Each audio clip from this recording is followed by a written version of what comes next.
ধনী হবে, গরিব হবে, সেটা থাকবে না। কি থাকবে না?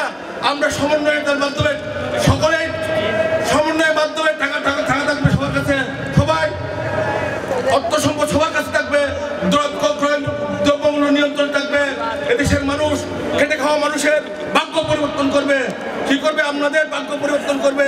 সবাই যাতে ভালোভাবে থাকতে পারে, ভালোভাবে খেতে পারে, ভালোভাবে ঘুমাতে পারে এবং যে কোনো জুলুম নির্যাতন থেকে বাঁচতে পারে, সেটা আমার দেশটা তার রহমান সবসময় প্রতিদিন বলে যাচ্ছে। আমাদেরকে তার কর্মীদের বাহিনীকে বারবার নির্দেশনা দিচ্ছে, জনগণের বিরুদ্ধে যায় এমন কোনো কর্মকাণ্ড যাতে না করে, জনগণের কষ্ট হয় এমন কোনো কর্মকাণ্ড যাতে না করে। যদি করে থাকে তাকে বহিষ্কার করছে, তাকে দল থেকে বাদ দিচ্ছে, পরোয়া করতেছে না। যে 17 বছর আমাদের দলের নেতা কর্মীরা হামলা শিকার হয়েছিল, বিভিন্ন জুলুম নির্যাতনের শিকার হয়েছিল, ওগুলো পরোয়া করতেছে না। জনগণের বিরুদ্ধে বহিষ্কার, জনগণের বিরুদ্ধে মামলা পর্যন্ত করতেছে।